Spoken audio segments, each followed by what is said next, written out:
Hello everybody, मुझे पूरा विश्वास है आप अपने घरों में खूब अच्छे तरह से होंगे, स्वस्थ होंगे, सुखी होंगे और अपना मन लगाए होंगे, कुछ न कुछ रचनात्मक कर रहे होंगे ताकि आपका समय अच्छी तरह से बीते।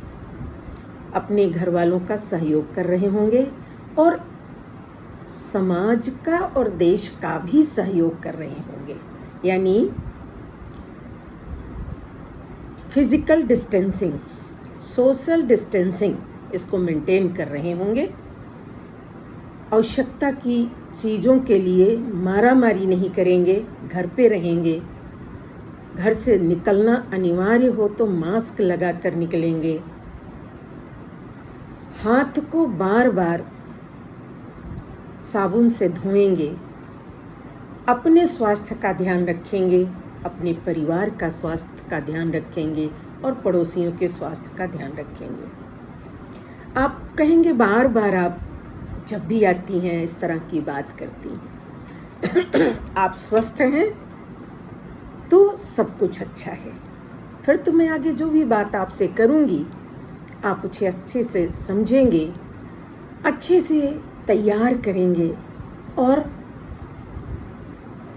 परीक्षा देना है तो परीक्षा में उसका प्रयोग करेंगे और अच्छी तैयारी करेंगे। जीवन में समझदारी हासिल करनी है, ज्ञानवर्धन करना है तो आपके ज्ञानवर्धन का एक हिस्सा बनेगा, लेकिन इसके लिए ज़रूरी है कि आप स्वस्थ रहें। मैं विषय पर आऊँ।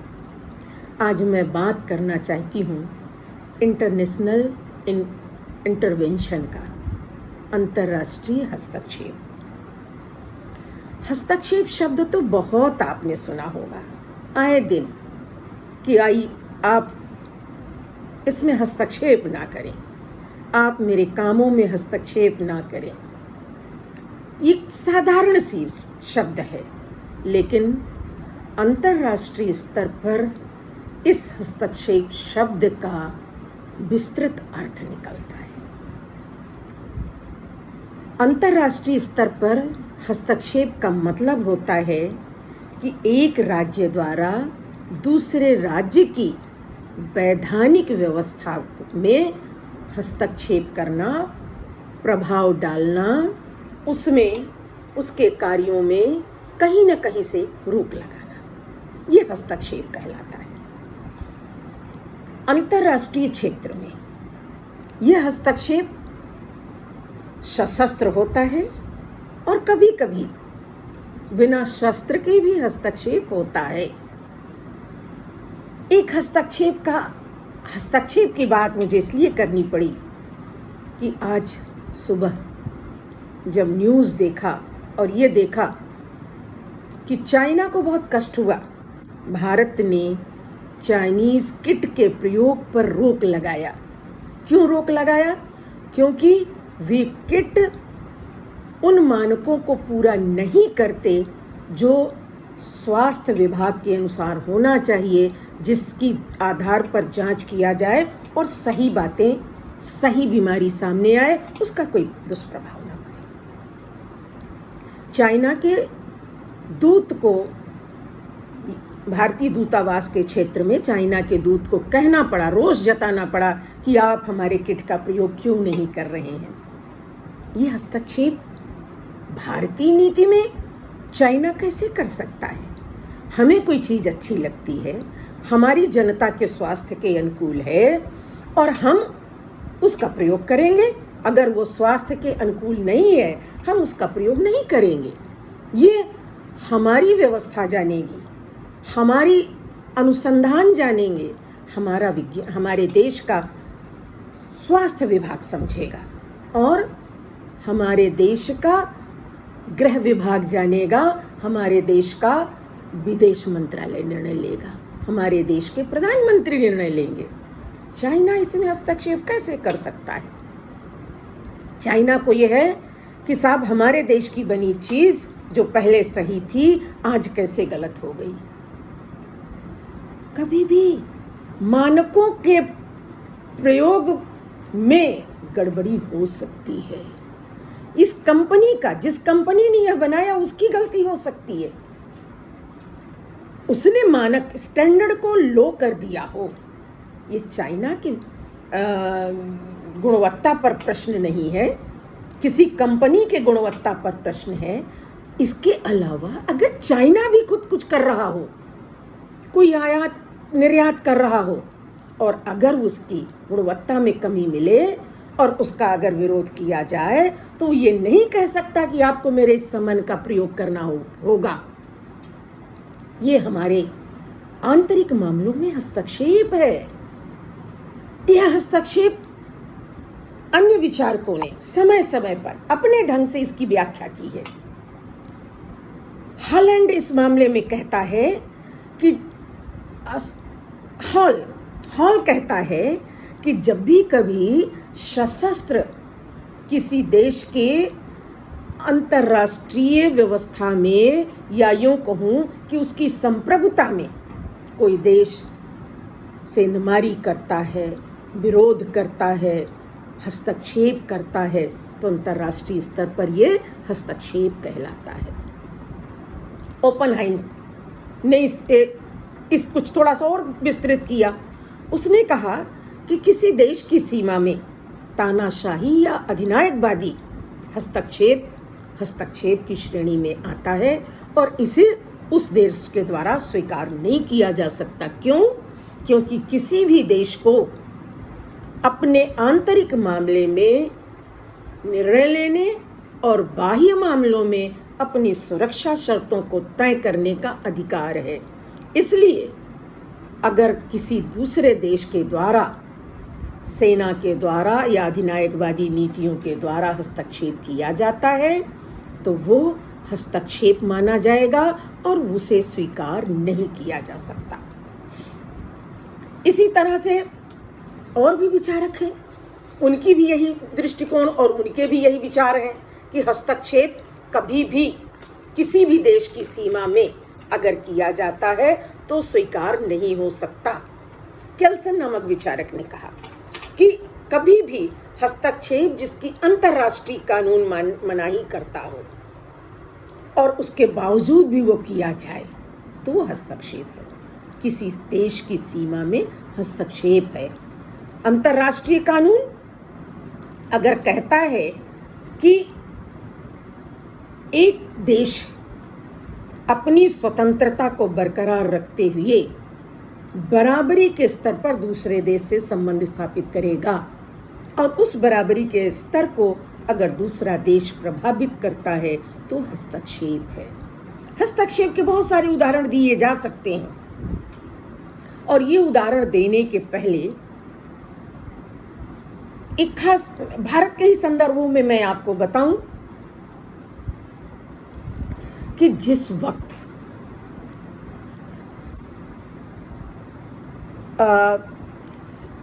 भारत और पाकिस्तान का युद्ध हुआ, ताशकंद समझौते के तहत यह निश्चित हुआ कि भारत अपनी सीमा में होगा, पाकिस्तान अपनी सीमा में रहेगा और किसी भी तरह का दबाव भारत बर्दाश्त नहीं करेगा।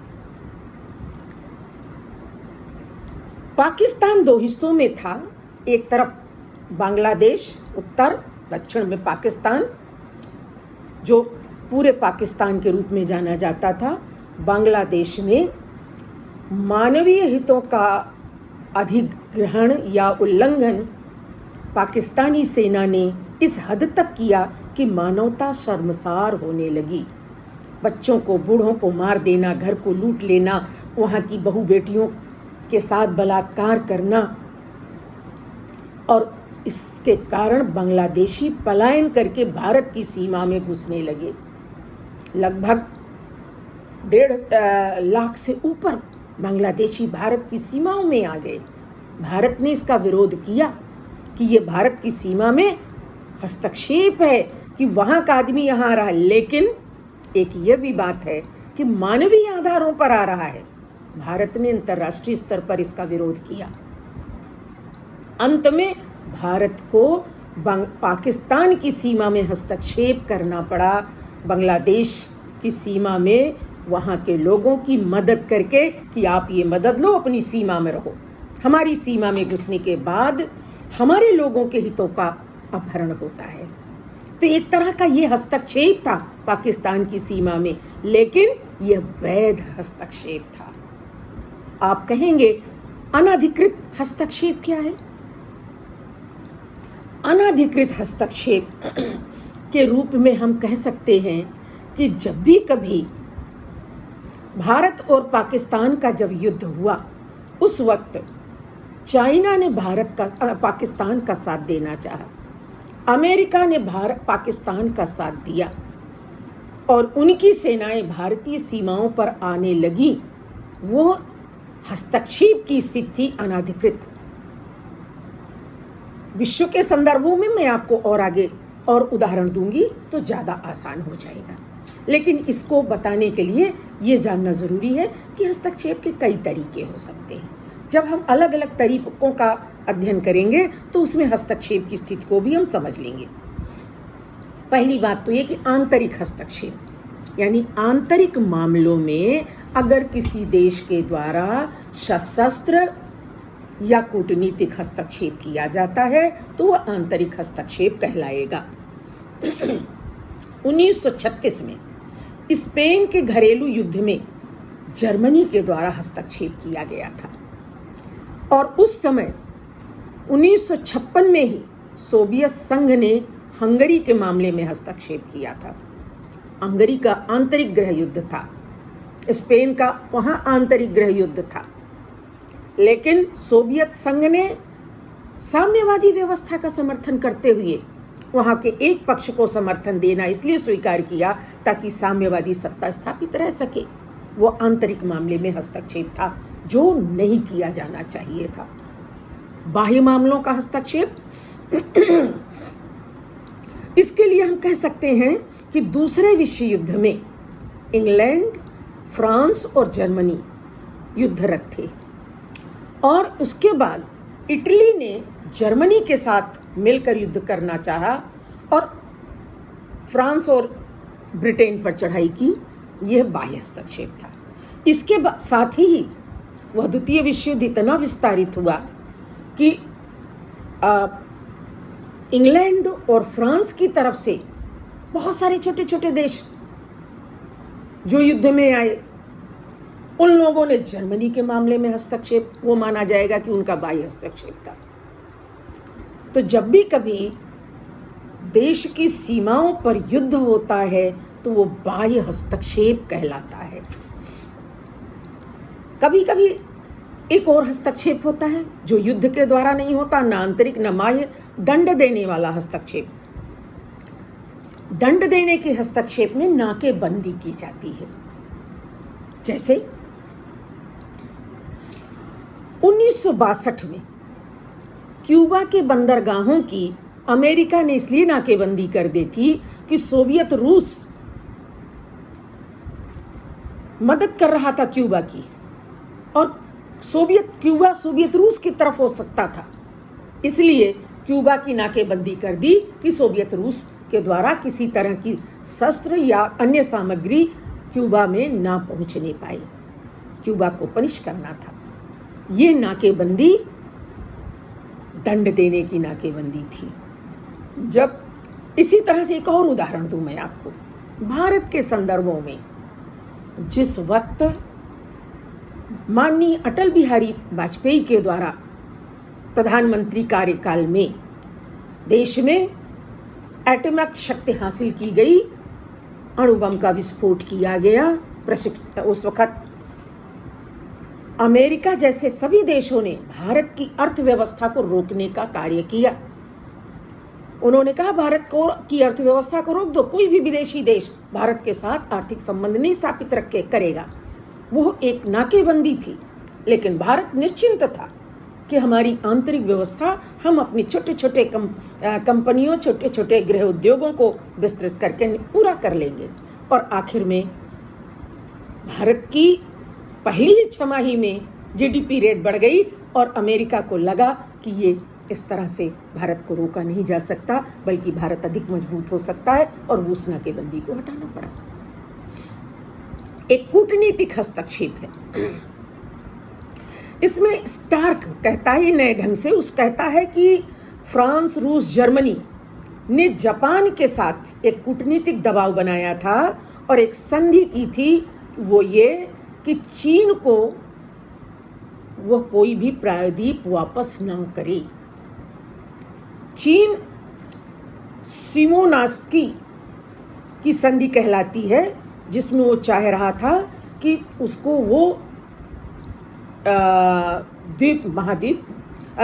वो प्रायद्वीप, छोटे छोटे द्वीप हो जाते हैं, उस पर चाइना के नज़दीक था, चाइना उस पर अपना कब्जा चाहता था। तो एक कूटनीतिक चाल हुई और आखिर में चाइना ने उसे हासिल ही कर लिया। कुछ हस्तक्षेप वैध होते हैं, कुछ अवैध होते हैं। एक सामूहिक हस्तक्षेप होता है। संयुक्त राष्ट्र संघ ने कुछ शर्तें तय की देशों के लिए कि जो देश संयुक्त राष्ट्र संघ के सदस्य होंगे, महासभा के सदस्य होंगे, अगर उन महासभा के नियमावली का, संविधान का उल्लंघन करेंगे तो सुरक्षा परिषद उन पर सामूहिक अटैक करेगा, आक्रमण करेगा। क्यों? क्योंकि संयुक्त राष्ट्र संघ के उस नियम को वह देश नहीं मान रहा है और उससे अशांति पैदा हो सकती है। इसलिए सामूहिक हस्तक्षेप, कई सारे देश मिलकर सशस्त्र या कूटनीतिक, सशस्त्र भी कर सकते हैं, कूटनीतिक भी कर सकते हैं, या नाकेबंदी कर सकते हैं, लेकिन सामूहिक रूप से करते हैं।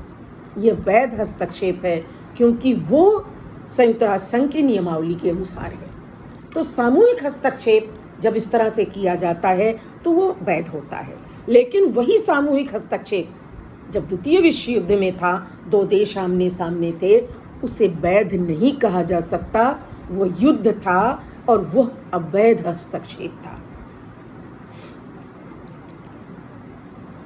वैध हस्तक्षेप कई तरह से हो सकते हैं।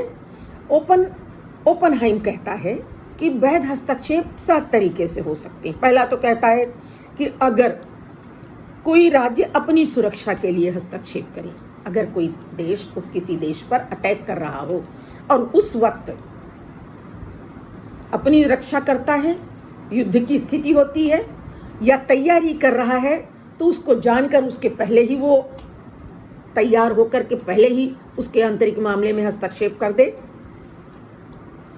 कभी कभी हस्तक्षेप का एक दूसरा तरीका है कि कोई अंतर्राष्ट्रीय संधि की गई हो और उस संधि में कोई भू क्षेत्र हो, उस भू क्षेत्र के विषय में दूसरा देश उस संधि को मानने का से हट रहा हो, तो पहला देश हस्तक्षेप कर सकता है संधि को मनवाने के लिए। युद्ध और शांति के समय अंतर्राष्ट्रीय कानूनों का पालन ना हो, तब भी हस्तक्षेप किया जा सकता है। कभी कभी एक देश ने दूसरे देश को गारंटी दी हो कि वो उस क्षेत्र में आंतरिक मामले में हस्तक्षेप ना करते हुए भी वहाँ उसकी अर्थव्यवस्था, मानवीय हितों को समुन्नत करने के लिए कार्य करेगा। लेकिन अगर वहाँ मानवीय व्यवस्था प्रभावित हो रही हो, मानवीय हित प्रभावित हो रहे हों, तो वो देश जो पहला देश है उस देश के आंतरिक सीमा में हस्तक्षेप कर सकता है। हस्तक्षेप का एक और तरीका है, वो ये कि अगर कोई देश विदेशी मामला है और वो दो देश आपस में संघर्ष की स्थिति में हो, तनाव की स्थिति में हो, पहला देश एक तीसरा देश आग्रह कर सकता है कि क्यों ना वो दोनों देशों के मध्य सामंजस्य स्थापित करा दे। जैसे भारत और पाकिस्तान के युद्ध के समय अन्य देशों ने चाहा था कि समझौता करा दे। जैसे कश्मीर के मुद्दे पर बार बार पाकिस्तान संयुक्त राष्ट्र संघ में जाता रहा है कि कश्मीर का मुद्दा अंतर्राष्ट्रीय मामले पर हल हो। भारत ने सदैव विरोध किया। कई बार अमेरिका ने चाहा कि वो दोनों देशों के बीच समझौता करा दे। कि जनमत संग्रह के आधार पर निर्णय लिया जाए कि वहां किस देश का अधिकार होगा। यह हस्तक्षेप ही माना जाएगा। भारत ने इसका विरोध किया कि आपसी द्वैध संधियां हो चुकी हैं, जिसमें उस संधि का अनुपालन करते हुए दोनों देश आमने सामने बैठकर अपनी समस्या का निदान कर सकते हैं। किसी भी देश की हस्तक्षेप को स्वीकार नहीं किया जा सकता। तो इस तरह से हस्तक्षेप के लिए प्रेयर भी किया जा सकता है। ये उस देश पर निर्भर करता है जिस देश में हस्तक्षेप होना है कि वो माने या ना माने। क्या कारण हो सकते हैं हस्तक्षेप के?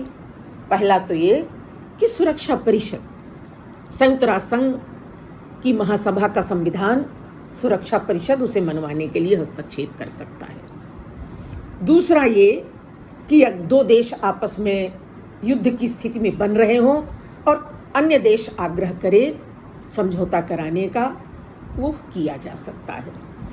तीसरा, युद्ध की समाप्ति के बाद आपस में शांति वार्ता के लिए भी हस्तक्षेप किया जा सकता है। अंतर्राष्ट्रीय कानून का अगर उल्लंघन हो रहा हो, ऐसा कई बार हुआ है कि अमेरिका ने संयुक्त सुरक्षा परिषद के माध्यम से संयुक्त राष्ट्र के बैनर के तले सोवियत रूस पर आक्रमण तक की तैयारी कर ली थी। इराक पर सद्दाम हुसैन के समय युद्ध अटैक किया और वहाँ के आंतरिक मामले में हस्तक्षेप किया कि वहाँ मानवीय हितों की अनदेखी हो रही है। तो इस तरह से कई बार ऐसा अवसर आता है जब हस्तक्षेप दूसरे देशों के द्वारा किया जाना लगभग अनिवार्य सा हो जाता है। हस्तक्षेप को किन आधारों पर वैध मानेंगे? तो मैंने कहा कि एक तो आत्मरक्षा का आधार है कि अगर आत्मरक्षा की बात हो तो कोई भी हस्तक्षेप वैध है। संयुक्त राष्ट्र संघ की अनुच्छेद 51 में यह बात कही गई है कि अगर कोई आत्मरक्षा के लिए दूसरे देश में हस्तक्षेप करता है तो वो हस्तक्षेप वैध माना जाएगा। इतना ही नहीं, अमेरिकी सरकार ने एक और मैटर में, एक कैरोलाइन पोत का मैटर है, उसने एक उसके जहाज के माध्यम से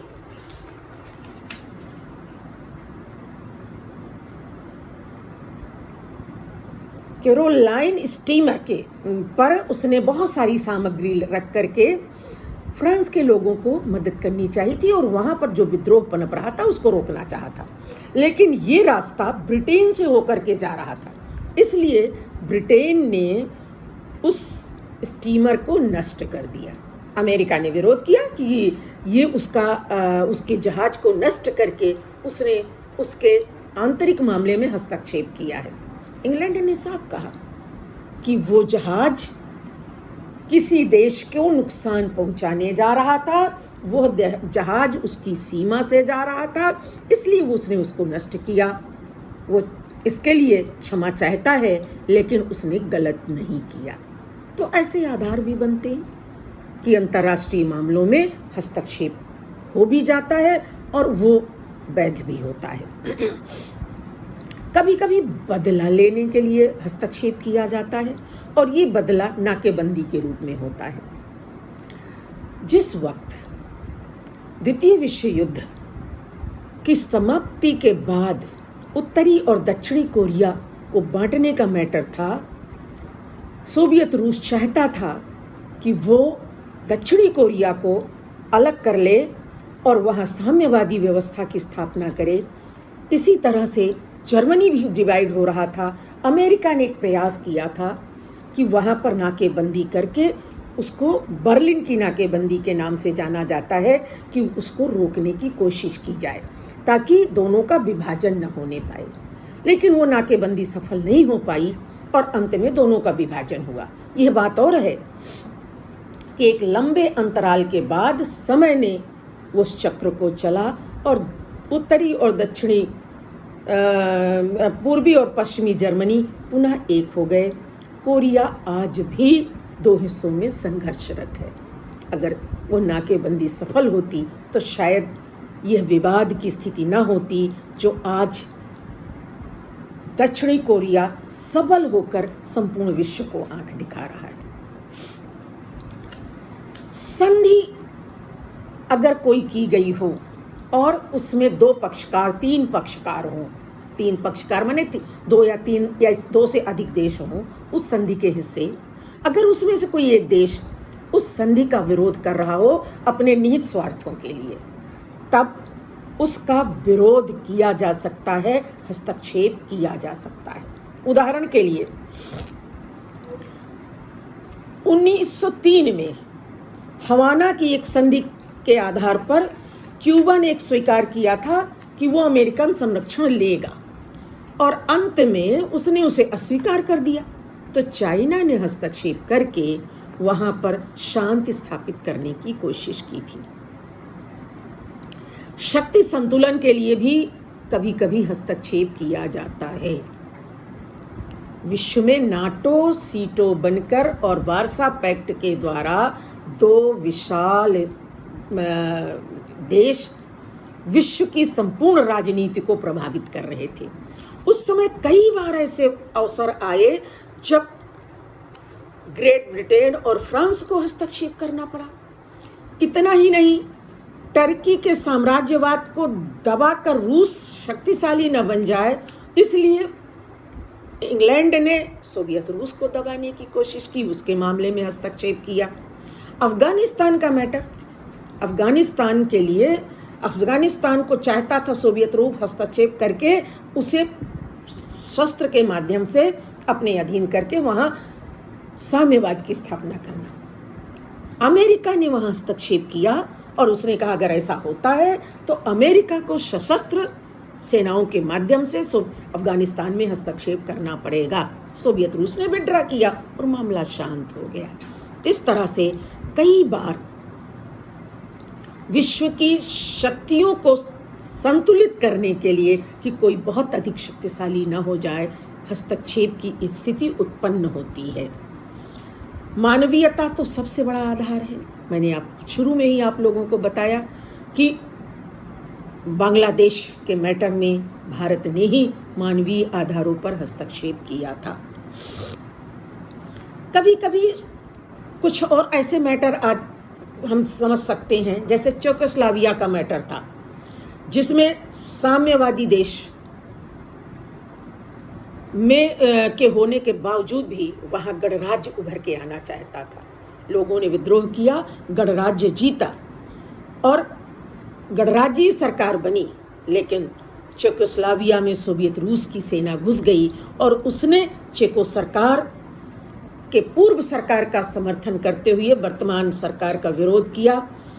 बाद में वहां पर संयुक्त राष्ट्र संघ ने कहा कि यह अमानवीय व्यवहार था और संयुक्त राष्ट्र संघ के माध्यम से हस्तक्षेप किया गया।